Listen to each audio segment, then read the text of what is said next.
In this module, we are going to talk about SSL VPN.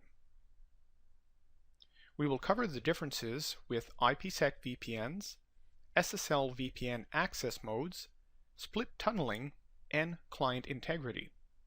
We'll also learn about SSL VPN Portal Configuration and Monitoring. By the end of this module, you should be able to configure the different SSL VPN operating modes, set up SSL VPN portals, configure firewall policies and authentication rules for SSL VPN, and monitor SSL VPN connections.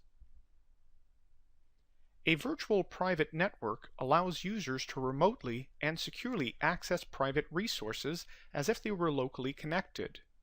It is generally used to send private information over a public network, so it is not only implemented for providing access to mobile users, but also for interconnecting geographically dispersed networks across the internet. The user data traveling inside a VPN tunnel is encrypted, so it cannot be intercepted by unauthorized users. It also uses different techniques to ensure that only authorized users can establish the VPN and access the private resources.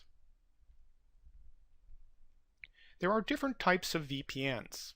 The two most common ones are IPSec and SSL. In this module, we will be talking mainly about SSL VPN.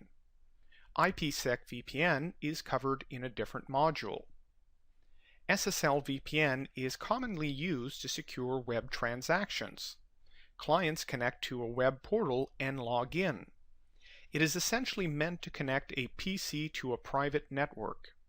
This approach is simple in that users only need a regular web browser to connect. They are not usually required to install any kind of standalone client or go through a complex setup. They simply need to access an HTTPS website and log in. This makes SSL VPN an ideal solution for users who are either not technically skilled or connecting from public computers. IPSec can also be used to connect a PC to a private network. However, there are three important differences. Firstly, SSL VPN access is through a web portal, whereas IPSec is not. Secondly, IPSec can also be used to establish a VPN between two networks. Finally, IPSec is a standard protocol supported by most of the vendors, so a VPN can be established not only between two FortiGate devices, but also between different vendor devices. The FortiGate unit supports three different SSL VPN modes: web-only, tunnel, and port forward. Let's start with web-only mode and the procedure to establish a web-only SSL VPN. The first step for web-only is to connect using HTTPS to the FortiGate device from any browser. The next step is to enter the credentials for authentication. After that, an SSL VPN portal is presented. As we will soon see in greater detail, the portal displays different widgets. One of the widgets contains links to all or some of the resources that can be accessed. Another widget allows users to type the URL or IP address of the server they want to reach. A web-only SSL VPN user uses these two widgets to access the internal network. The main advantage of web-only is that it is clientless. This means that the user is not required to pre-install any client VPN software. However, web-only mode has two main disadvantages. First, all interaction with the internal network must be done only from the browser. External network applications running on the user's PC cannot send data across the VPN. Second, a limited number of protocols are supported, such as HTTP, HTTPS, FTP, RDP, SMB CIFS, SSH, Telnet, VNC, and Ping. It is also important to know that in the case of web-only, The source IP address of the traffic originated by the user matches the primary IP address of the FortiGate internal interface. In other words, the internal servers will see all the SSL VPN connections coming from the FortiGate's IP address. Let's move on to tunnel mode. Although the initial 3 steps are the same as web-only, there are some important differences with the remaining steps. First, users access the FortiGate via HTTPS, where they need to authenticate. They are presented with the SSL VPN portal again, but this time they use a widget called Tunnel Mode.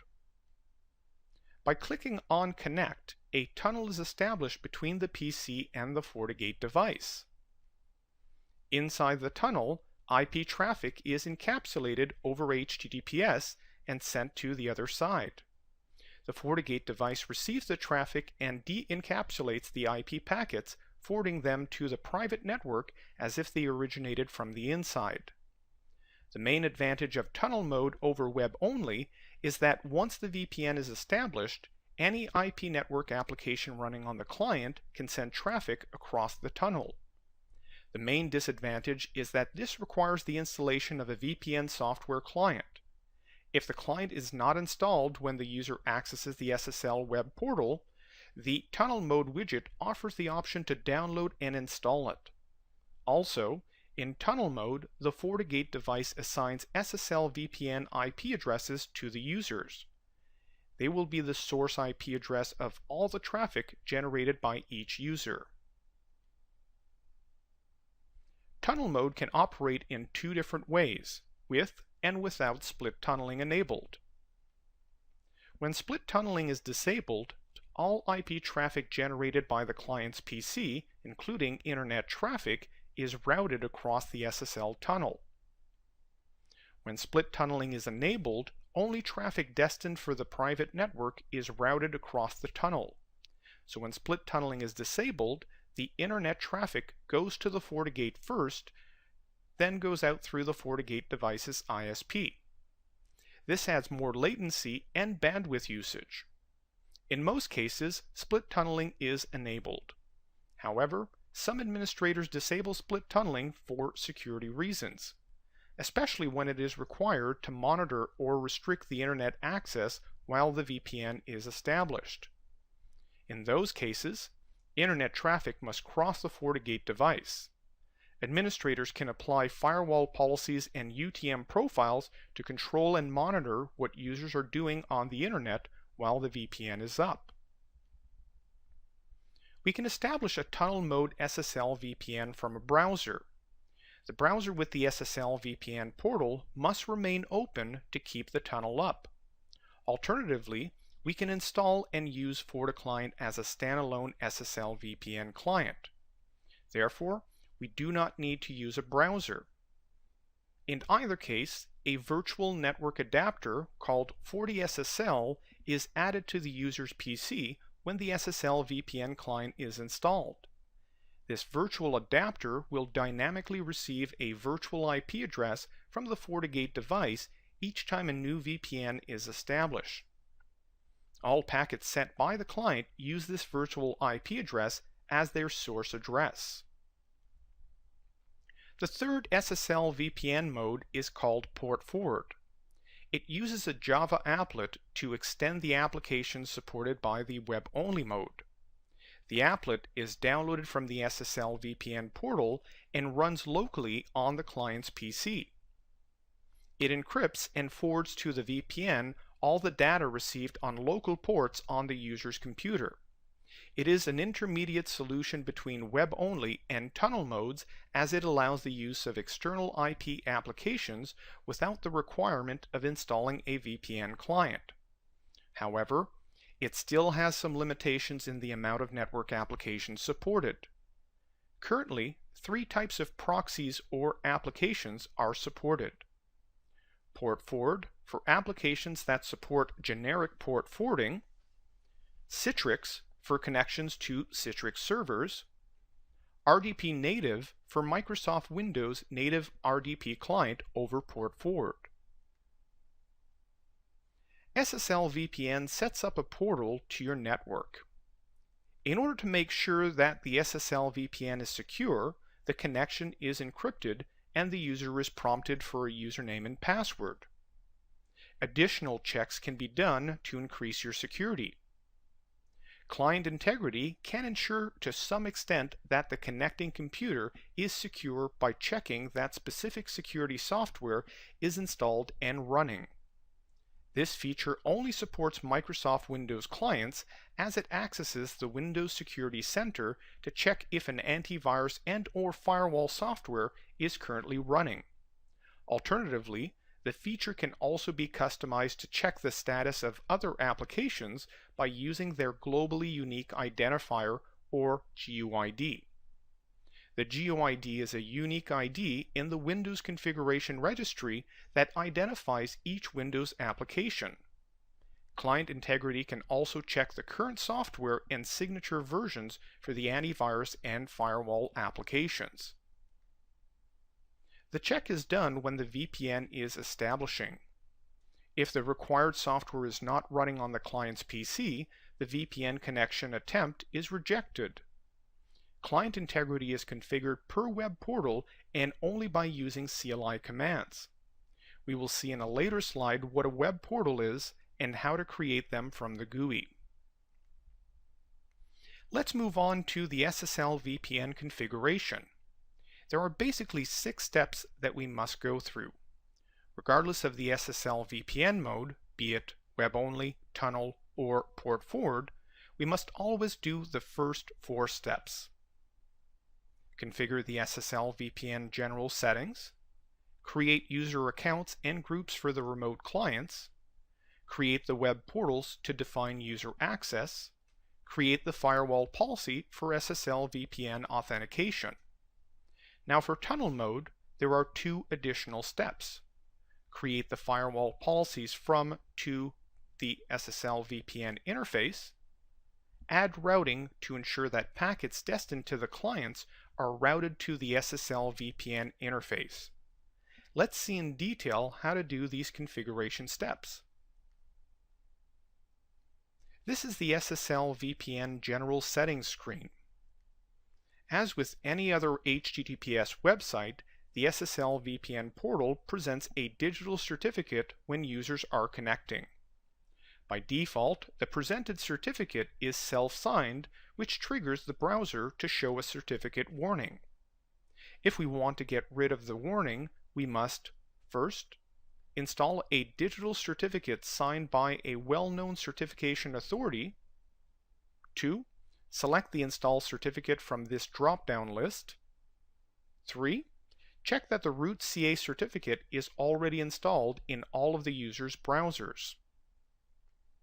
There are 3 levels of encryption: high, default, and low. Some older browsers do not support high encryption. In those cases, the VPN connection attempts will be rejected if this setting is set too high.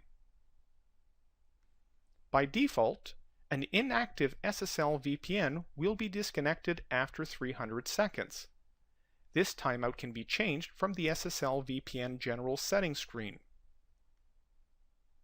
Also, by default, the port for the SSL VPN portal is 443, which means that users need to connect using HTTPS to the IP address of the FortiGate device and to port 443, which is also the standard port for the administration HTTPS protocol on the FortiGate.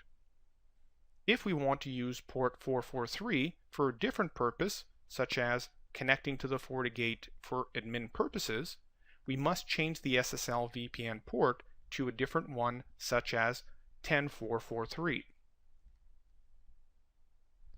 Regarding the SSL VPN timeout, when an SSL VPN is disconnected, all associated sessions in the FortiGate session table are deleted. This prevents the reuse of authenticated sessions and policies by a different user after the initial one has disconnected the VPN. The second step is to create the accounts and user groups for the SSL VPN clients. We're not going to explain the procedure in detail, as there is another module completely dedicated to user authentication. All the FortiGate authentication methods, with the exception of Fortinet Single Sign-On, or FSSO, can be used for SSL VPN authentication. This includes local, LDAP, Radius, and TACAC Plus authentication. Two-factor authentication with or without FortiToken is also supported. The third step is the creation of the SSL VPN portal, which is what is displayed when the user logs in. Here, you can add, remove, or modify widgets that each user requires depending on the type of SSL VPN mode. As we will see later, when we create the SSL VPN authentication policy, we specify which user group will be using which VPN portal. More than one user group can share the same portal. We configure the SSL VPN portals under VPN SSL Portal. This setting enables users to use tunnel mode. This other setting can be used to enable or disable split tunneling. If using tunnel mode, we must select an IP pool which includes the range of IP addresses assigned to the tunnel mode users. We can configure the IP pools per portal or under the SSL VPN General Settings. These three checkboxes enable users to use port forward mode. Also, if we disable this setting, the FortiGate will allow only one simultaneous SSL VPN connection per user. Here is a sample of an SSL VPN portal. As mentioned, it contains widgets. The bookmarks and connection tool widgets are used for web-only mode. Inside the tunnel mode widget, we can see the connect button that is used to start the tunnel and switch the SSL VPN from web-only to tunnel mode. Regardless of the SSL VPN mode, we need at least one firewall policy for SSL VPN authentication. This policy includes the user groups and which portal is going to be used for each group. When you configure the policy, the first thing is to select the type, which in our case is VPN. The incoming interface must be the interface facing the internet or where the SSL VPN connection attempts will be coming from. The local interface must be one of the FortiGate interfaces facing the internal network. Then you have the key parts of the policy: who is allowed to connect and what portal they will receive. It's almost identical to a regular authentication rule and works the same way. SSL VPN tunnel mode uses a virtual FortiGate interface called SSL.route. All the traffic originating from SSL VPN users will come from this interface, and all the traffic destined to the SSL VPN users must be routed to it. We need to add firewall policies to allow these packets access. To allow traffic from incoming sessions originated by the SSL VPN users, we must add a firewall policy with SSL.route as the incoming interface. To allow traffic from outgoing sessions destined to the SSL VPN users, we must add a firewall policy with SSL.route as the outgoing interface. The final step is related to routing. As tunnel mode uses a virtual interface, the FortiGate routing table must properly route the traffic destined to the SSL VPN users using the SSL.route interface. We usually do this with static routing. We add at least one static route for the VPN virtual IP addresses pointing to the SSL route interface. The FortiGate GUI includes an SSL VPN Monitor table which shows all the SSL VPN users currently connected to the FortiGate device. It displays the usernames, IP addresses where the connections are coming from, and connection times. A subsession row below a user means that it is a tunnel mode user. At the right of those rows, we can see the SSL VPN IP address assigned. In this example, the user, Fortinet, is using tunnel mode and the user, John, is using web-only mode. We can see a summary of the three SSL VPN modes. Tunnel mode is the most versatile as it supports any IP application. However, it requires admin root privileges to install a VPN client. Web-only and port-forward modes are clientless, but they do not support all the IP applications. Web-only supports only access from the browser through the VPN portal. Port-forward supports some additional IP applications, but it requires users to change the application configurations to send the IP traffic to a Java applet that is acting as a local proxy. The final decision about which mode to use depends on many factors, such as technical knowledge of the users, type of network applications, and if admin access to the user's PC is possible or not. Now it's time for the lab. This lab will have you setting up SSL VPNs on a FortiGate device. In Exercise 1, you will configure a web-only access solution. In Exercise 2, you will set up a tunnel mode VPN. In this module, we will cover IPSec VPN.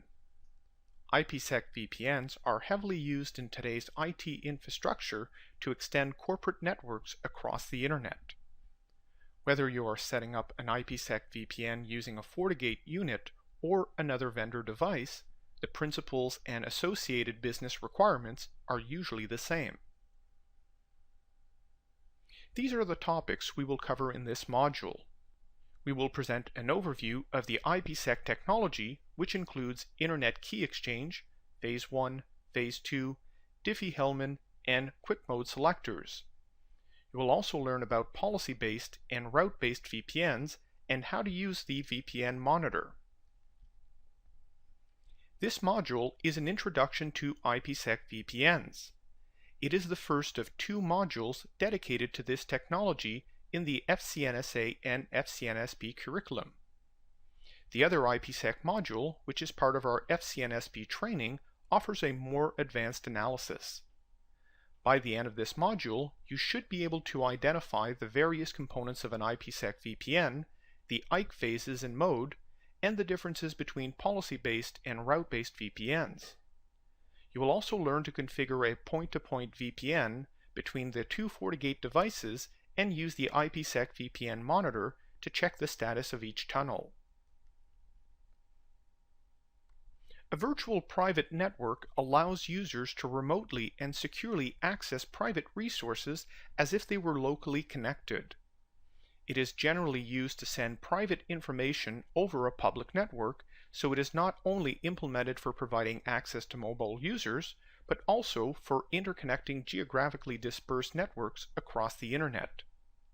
The user data traveling inside a VPN is encrypted, so it cannot be intercepted by unauthorized users. It also uses different techniques to ensure that only authorized users can establish the VPN and access the private resources. One of the common ways of implementing a VPN is by using IPSec. IPSec is a set of standard protocols used for authentication and encryption. It meets the following requirements: authentication to verify the identity of the sender, data integrity to prove that the data has not been tampered with as it travels across the network, and data confidentiality to ensure that the data is unreachable to everyone except the intended recipient. IPSec VPN creates what is called a tunnel at layer 3 of the OSI model. This means that the IP packets that need to be transported to the remote side are encapsulated over IPSec. The encapsulated IP packet remains unaltered. The header of the IPSec packets contain information that identifies the endpoints of the VPN tunnel. An IP application does not have to be designed to use IPSec. The tunneling and encryption happens transparently to the upper layers of the OSI model. IPSec increases the complexity and overhead of the data interchanged. For example, It cannot depend on TCP to manage reliability and fragmentation. Also, bandwidth requirements for IPsec are higher than the ones for sending the information unencrypted. The IPsec standard specifies a series of keys that are used for encryption and authentication.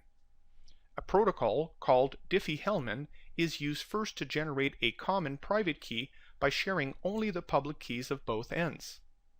A third party that would have access to the message exchanged containing the public keys cannot determine the secret key.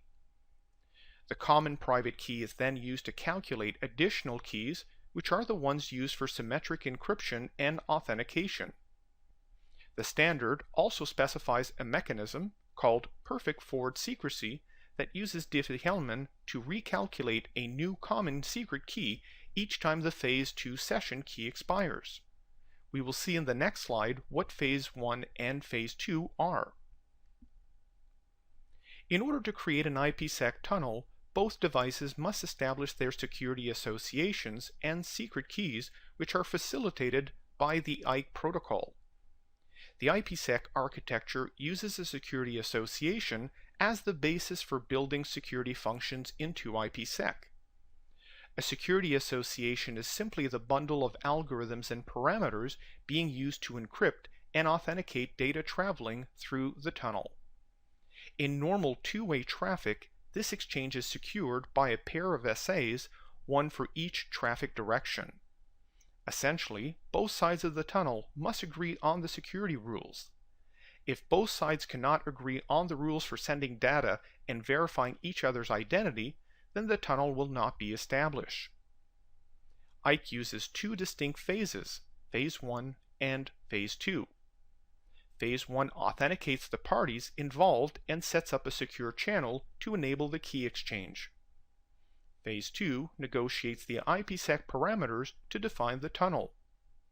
In the next slide, the phases will be explained with a little more detail. IKE Phase 1 negotiates a pair of matching IKE SAs for handling authentication and establishing a secure channel that will be used to negotiate the Phase 2. It also performs a Diffie-Hellman exchange to generate the keys that are going to be used by Phase 2. Two Phase 1 modes are available: Main Mode, which requires the interchange of 6 packets, and Aggressive Mode, which requires 3 packets to be interchanged. The differences between the two modes are explained with detail in our advanced IPsec module. The Phase 2 negotiates the IPsec SA parameters using the already secure Phase 1, known as IKE SAs. It renegotiates those parameters regularly to increase security. Also, as mentioned in a previous slide, perfect forward secrecy can be enabled to have Diffie-Hellman recalculate a new common secret key each time the Phase 2 session key expires. We can have more than one Phase 2 in each Phase 1. As an example, for cases where we want to use different encryption keys for each subnet whose traffic is crossing the tunnel, the Phase 2 only has one mode, which is called Quick Mode.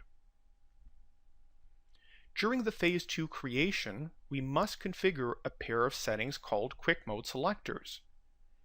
They are used to identify and direct traffic to the appropriate Phase 2 in case where there is more than one Phase 2 per Phase 1. In other words, it allows security associations with different granularities. The selectors behave similar to a firewall policy. The VPN traffic must match the selectors in one of the phases. The VPN traffic must match the selectors in one of the Phase 2s. If it does not match any selectors, the traffic is dropped. When configuring the selectors, we must specify the source and destination IP subnet to be allowed in each Phase 2. Additionally, we can specify the protocol number and source and destination ports for the allowed traffic. The Quick Mode Selector configuration for dial-up VPN is covered in our advanced IPsec module. But in the case of point-to-point VPNs, configuration on both sides must mirror each other. In other words, the source subnet on one side must be the destination subnet on the other. There are two ways of creating an IPsec VPN configuration on a FortiGate device: route-based and policy-based. On one hand, when you create a route-based phase 1, a virtual IPsec interface with the phase 1 name is automatically added to the FortiGate device. Usually, 2 firewall policies with the action of accept are required in this case. One policy using the IPsec interface as source to allow the sessions originated from the remote site, and one firewall policy using the IPsec interface as destination to allow sessions originated from the local site. Additionally, a route-based VPN configuration requires the FortiGate device to route the traffic to the IPsec interface. This is usually achieved, as we will see later, by adding a static route. On the other hand, a policy-based configuration usually requires only one firewall policy with the action of IPsec. This policy is applied as bidirectional, allowing sessions that originate from either side of the tunnel.